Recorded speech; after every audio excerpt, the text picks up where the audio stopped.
आपले बंधू आणि गुरु निवृत्तीनाथांना ज्ञानेश्वर माऊलींच्या जीवनात असे सर्वोच्च स्थान होते. संपूर्ण ज्ञानेश्वरीत ते निवृत्तीनाथांशी संवाद साधतात.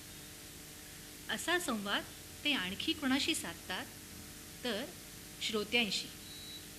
ज्ञानेश्वरी वाचताना आपण ग्रंथ वाचत आहोत असं वाटतच नाही, तर माऊली आपल्याशी बोलत आहेत असंच वाटत असतं. 18 पैकी एकूण 9 अध्यायात म्हणजे सुमारे 200 ओव्यात ते श्रोत्यांशी प्रत्यक्ष संवाद साधतात. अगदी पहिल्याच अध्यायात गीता ग्रंथाचा आस्वाद कसा घ्यायचा हे सांगताना ज्ञानेश्वर माऊली अतिशय सुंदर दाखले देतात. ते म्हणतात, जैसे शारदेची ये चंद्रकळे, माझी अमृत कणकोवळे, ते वेचिती मने मवाळे, चकोरत लगे. तिया परी श्रोता अनुभवावी हे कथा, अति हळुवारपण चित्ता आणूनिया.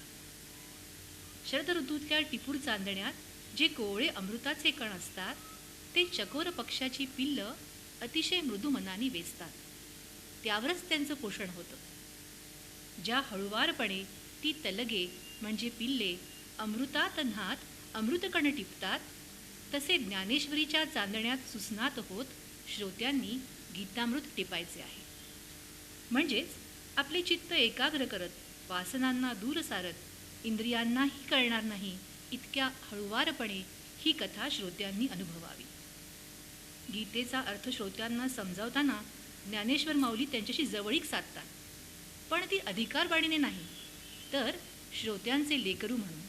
ते म्हणतात, जैसा स्वभाव माय बापांचा, अपत्य बोले जरी बोबडी वाचा, तरी अधिकच तयाचा संतोष आधी.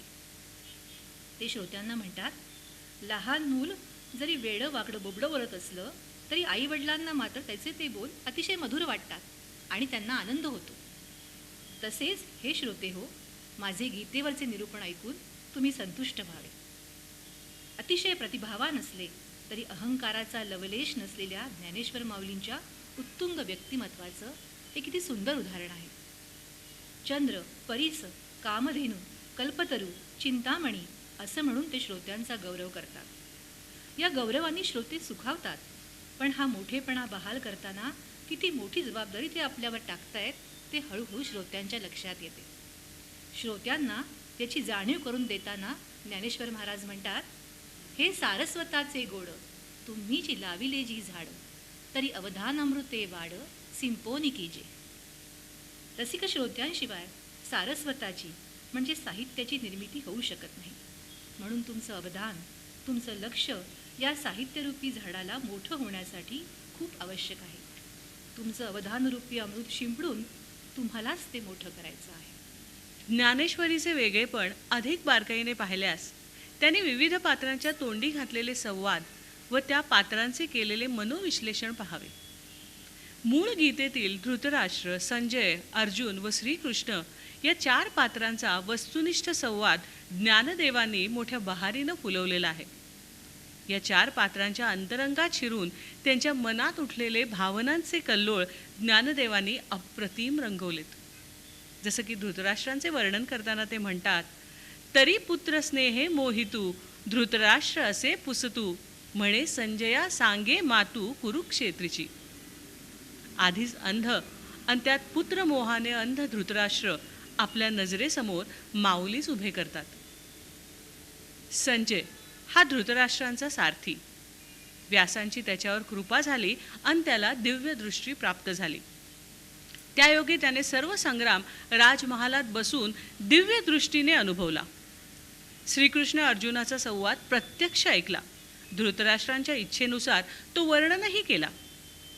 जसजसे संजय हे गीता संवाद वर्णन करत गेला, त्याला जाणवत होते की या अध्यात्म ज्ञानाचा धृतराष्ट्रांवर काहीही परिणाम होत नाही. दिव्य अनुभूतीमुळे तो मात्र आनंद सागरात जणू वाहून गेला. त्याचे मी पण नाहीसे झाले. अहंकाराला तिलांजली दिली. ऐसा श्रीकृष्णार्जुन संवाद संगमी स्नान, करुणी देतसे तीयदान अहंतेचे. अर्जुनाच्या युद्धभूमीवरील विषाद स्थितीचे वर्णन करताना माऊली म्हणतात, जैसा भ्रमरभेदी कोडे, भलतैस काष्ठ कोरडे, परिकळिके माझी सापडे कोवळीये. रणांगणावर अर्जुन मोहग्रस्त झाला एवढेच सांगून ज्ञानदेव थांबत नाहीत. अर्जुनाला काळसर्पाने दंश केला आणि ते विष त्याच्या अंगात भिनलं. ते विष उतरण्यासाठी श्रीहरीसारखा गारुडी मांत्रिक पुढे आला. तेव्हा माऊली म्हणतात की मज पाहता उर्मी नोहे, हे अनारिसे गमत आहे, तो ग्रासिला महामोहे काळसर्पे. हे जाणूनी ऐसी प्रौढी, जो दृष्टी सवे विषफेडी, ते धावया श्री हरी गारुडी पातला की. ज्ञानोबांचा प्रत्येक शब्द हा मखमली पायघड्यांसारखा आहे. त्यांचे शब्द अतिशय मुलायम असून त्याला अमृताची चव आहे. तैसे साच आणि मवाळ, मितले आणि रसाळ, शब्द जैसे कल्लोळ अमृताचे. ही शब्दकळा शब्दालंकार आणि अर्थालंकारांनी नटून अवतीर्ण झालेली आहे. ज्ञानेश्वरींच्या प्रत्येक ओवीला यमक असून त्यात सहजता आहे. उपमा दृष्टांत अलंकारांची तर रेलचेल आहे. रोजच्या जीवनातले दाखले देऊन माऊली प्रत्येक तत्व पटवून देत होते. 18व्या अध्यायात तर असे अनेक चढते दृष्टांत आहेत. चंद्र तेथे चंद्रिका, शंभू तेथे अंबिका, संत तेथे विवेका असणे कीजे. राव तेथे कटक, सौजन्य तेथे सोयरीक, वन्ही तेथे दाहक, सामर्थ्य की. नेवाशाच्या भूमीत ज्ञानदेवांच्या मुखातून गीतामृत पाझरत होते. त्यात श्रोत्यांचे अवधानरूपी अमृताचे कण मिसळत होते. ती भूमी, तिथल्या तरुलता, पक्षीगण, मधुसिंचनात मग्न असलेले भ्रमर, ती वेलीवर डोलणारी फुलं, रसरसलेली मधुर फळं, सारं सारं चराचर या अमृतात स्नात होत होतं. आजवर सामान्यांपासून दुरावलेली ही गीता माता आपल्या मस्तकावर कृपावर ठेवत आहे याची श्रोत्यांना आता जाणीव होऊ लागली. हरिभक्तांची मांदियाळी गोळा होत होती. भक्ती मार्गाचे इवलेसे रोप आता बहरू लागले होते. भावभक्तींच्या कळ्यांचा सुगंध मनामनात दरवळू लागला होता. माऊलींच्या शब्दात ऐकूया हरिनामाचे हे गोड महत्व. हरी उच्चारणी अनंत पापराशी, जातील लयासी क्षणमात्रे क्षणमात्रे. हरी उच्चारणी तृण अग्निमेळे समरस झाले, तृण अग्निमेळे समरस झाले.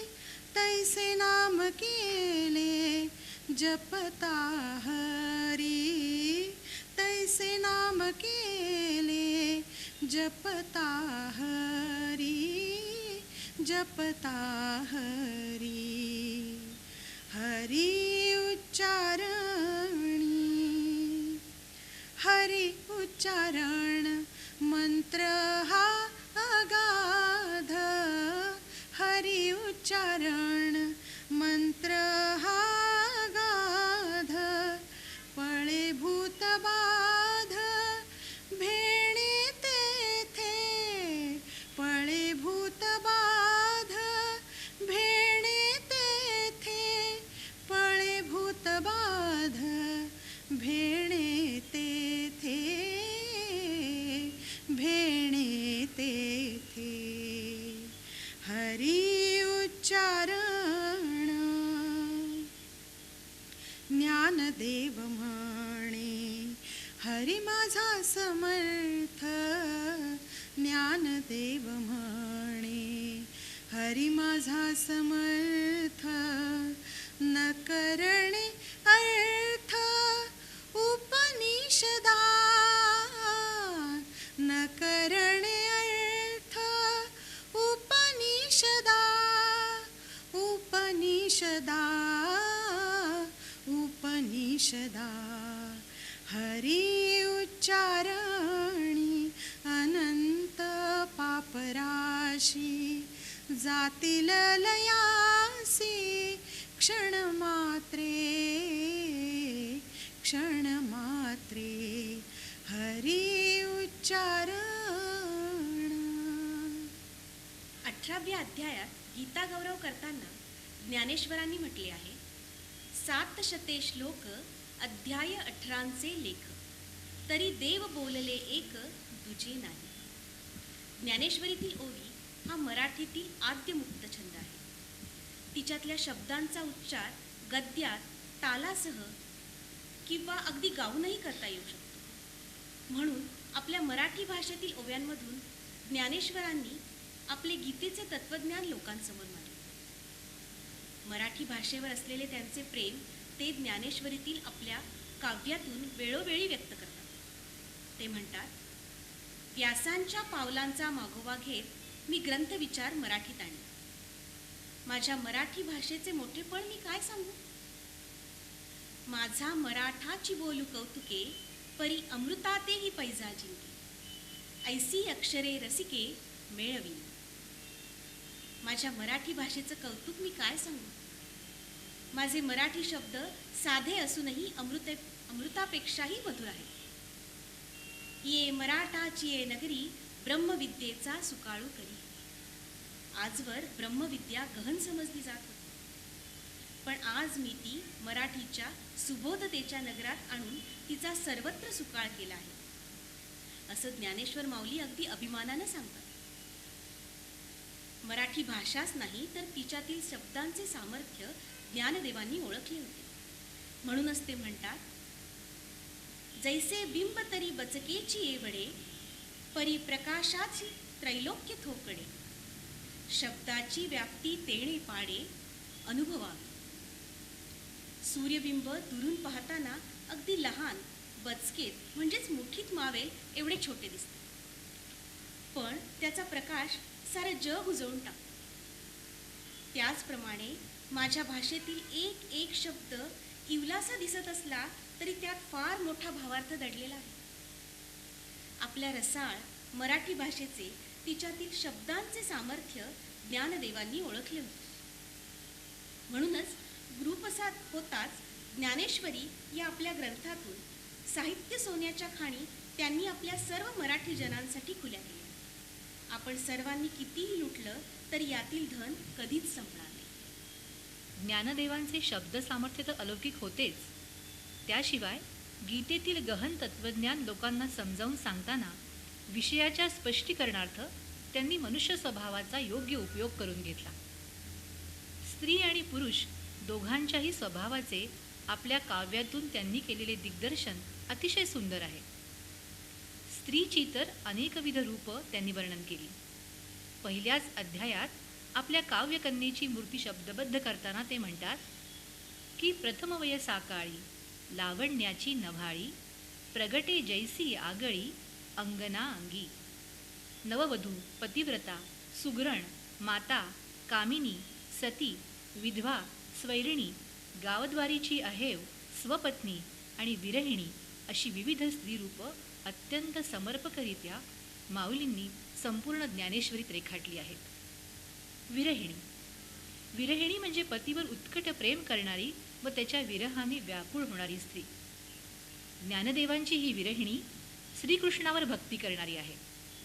13व्या अध्यायात ते म्हणतात, गुरुगृह जये देशी, तो देशूची वसे मानसी, विरहिणी का जैसी वल्लभाते. पतिविरहाने व्याकुळ झालेली स्त्री ज्याप्रमाणे दूरदेशी गेलेल्या आपल्या पतीच्या वाटेकडे डोळे लावून बसलेली असते, त्याप्रमाणे शिष्याचे मन आपल्या गुरूंच्या चरणाशी, ते जिथे असतील, ज्या देशी असतील तिथे लागलेले असते. विरहिणीचं हे चित्रण ज्ञानेश्वरीच्या काही ओव्यातून जसं साकारतं, तसंच त्यांच्या काही गीतातून, विरण्यातूनही अतिशय आर्ततेने चित्रित होतं. पैल तोगे काऊ कोकत आहे हे गीत त्यापैकीच एक. पैल तोगे काऊ कोकत आहे,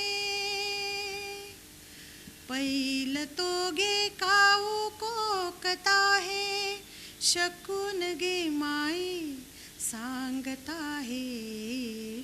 पैल तोगे काऊ कोकत आहे, उड उड रे काऊ तुझे सोनेने मढवीन पाऊ, उड उड रे काऊ सोनेने मढविन पाऊ, पाहुणे पंढरी राऊ.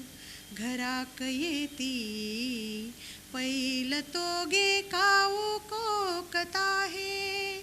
शकून गे माई सांगता हे, पैल तोगे काऊ कोकता हे. दही भाताची उंडी लावीन तुझे तोंडी. दही भाताची उंडी लावीन तुझे तोंडी. जीवा पढिये तयाची गोडी सांग वेगी. दूधे भरुनी वाटी लावीन तुझे ओठी. दूधे भरुनी वाटी लावीन तुझे ओठी. सत्य सांगे गोठी विठो येईल काई. पैल तोगे काऊ कोकता हे. शकून गे माये सांगता हे, पैल तोगे काऊ कोकता हे. आंबेयाड हाळी फळे चुंबी रसाळी. आंबेयाड हाळी फळे चुंबी रसाळी. आजीचे रे काई शकून सांगे. पैल तोगे काऊ कोकता हे. शकून गे माये सांगता हे, पैल तोगे काऊ कोकता हे. ज्ञानदेव म्हणे जाणी जे येकुणे. ज्ञानदेव म्हणे जाणी जे येकुणे. भेटती पंढरी राणी शकून सांगे. पैल तोगे काऊ कोकता हे. शकून गे माये सांगता हे, पैल तोगे काऊ कोकता हे. पैल तोगे काऊ कोकता हे. पैल तोगे काऊ कोकता हे. सकाळच्या वेळी परसातील झाडावर किंवा घराच्या कौलावर बसून कावळा ओरडू लागला की सैरभैर होऊन जाणारी एका सासूरवाशीण स्त्रीची मनस्थिती ज्ञानेश्वरांनी या गीतात व्यक्त केली आहे. खरं तर कावळा हा काळा, कुरूप आणि कर्कश पक्षी, पण ज्ञानेश्वर त्याला आवर्जून आपल्या या गीतात पाचारण करतात. लोकसाहित्यात कावळा हा माहेरचा दूत किंवा प्रतिनिधी मानला जातो. तो सकाळी सकाळी अंगणात ओरडला की आपल्या माहेरचा सांगावा आला असं त्या सासूरवाशिणीला वाटतं आणि ती आनंदित होते. कावळ्याचा आवाज ऐकून शुभशकून झाला याचा संकेत मिळतो आणि ती त्याला आळवू लागते. तिने काऊसाठी दही भाताची उंडी करून ठेवली आहे. दुधाची भरली वाटी तयार आहे. तिच्या जीवाला अत्यंत प्रिय असलेल्या पंढरीरायाचे, विठुरायाचे आगमन कधी होणार या आतुरतेने ती त्याला भराभरा प्रलोभन दाखवीत सुटते. खरं तर हे सारे तिच्या आवडीचे पदार्थ आहेत, पण आपली आवड बाजूला सारत ती ते कावळ्याला सुद्धा अर्पण करायला तयार झाली आहे. त्याला कावळा अशा नावाने हाक मारण्याऐवजी ती काऊ या लाडीक नावाने हाक मारते. कावळ्याला काऊ म्हटले की ओघानेच पावलांचे पाऊ होते व राजाचा राऊ होतो. अत्यंत मधुर आणि लढीवाळ शब्दात पांडुरंगाच्या भेटीची ओढ या विराणीत ज्ञानेश्वरांनी व्यक्त केली आहे. प्रवरेच्या तीरावरचा हा काऊ शुभशकून घेऊन आला होता. तो शकून आता पूर्णत्वाला गेला. त्याला दहीभाताची उंडी दिली, तो तृप्तही झाला. ज्ञानेश्वरी पूर्ण होताना श्रोते सुद्धा आता तृप्ती अनुभवत होते. लेखनाच्या समाप्तीनंतर गुरूंकडे केलेली प्रार्थना म्हणजेच हे पसायदान. पसाय म्हणजे प्रसाद. माऊलींनी हे प्रसादाचं दान अर्थातच सकल विश्वासाठी मागितलं. हे विश्वची माझे घर ही उदात्त कल्पना माऊलींची. आता विश्वात्मके देवे येणे वाग्यज्ञे तोषावे, तोषोनी मज द्यावे पसाय दान हे. हा विश्वात्मक देव म्हणजेच परमात्मा भगवंत, परंतु ज्ञानदेवांसाठी हा विश्वात्मक देव म्हणजे सद्गुरू निवृत्तीनाथ. म्हणूनच निवृत्तीनाथांकडेच ते आशीर्वाद मागत आहेत. माऊली विचारतात, माझ्या या मांडलेल्या वाग्यज्ञाने हे सद्गुरुनाथा आपण संतुष्ट झालात ना? एवढा मोठा हा वाग्यज्ञ समाप्त होताना हा अपूर्व समाधानाचा क्षण सारेजण अनुभवत होते. जे खळांची व्यंकटी सांडो तया सत्कर्मी रती वाढो, भूता परस्परे पडो मैत्र जीवांचे. समाजाचा आणि समाज मनाचा फार जवळून अनुभव घेतलेली ही चारी भावंड. आता समाज म्हटलं की बरं वाईट असणारच. माऊली म्हणतात, जे खळं आहेत, दुष्ट आहेत, त्यांचा दुष्टपणा दूर होऊ दे, त्यांचं मन सत्कर्माकडे वळू दे. त्यातच सर्वांचं हित आहे.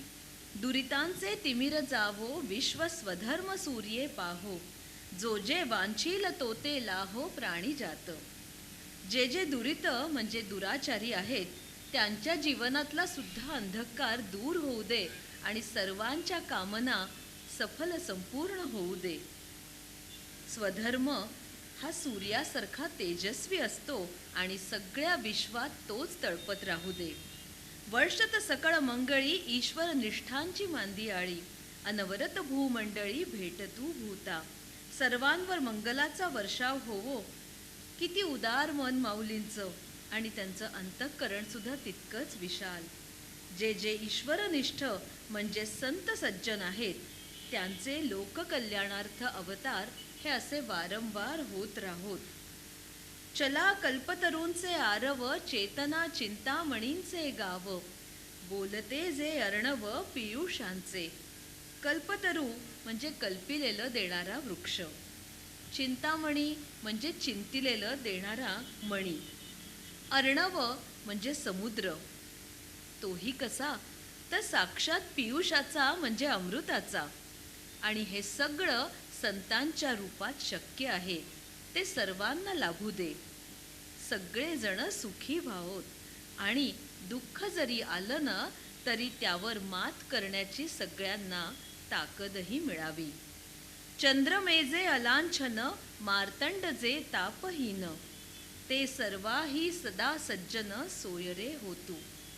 चंद्राला कलंक आहे, सूर्य तर तप्त आहेच. चंद्र सूर्य हे सृष्टीच्या भरण पोषणात प्रमुख कार्यभाग उचलतात. संत सज्जन याहून थोडे वेगळे. ते आपल्या सहवासाने आणि कृपेने शीतलतेचा वर्षाव करतात. त्रिविध तापातून आपली मुक्तता करण्यासाठी ते मार्ग दाखवतात. तेच सदा सोयरे म्हणजे आपले आप्त व्हावेत. किंबहुना सर्वसुखी पूर्ण होऊनी तिन्ही लोकी, भजिजो आदि पुरुखी अखंडित. या तीनही लोकामध्ये सर्वसुखी असा कोण आहे? जो सुखाचा अर्थ जाणतो तोच.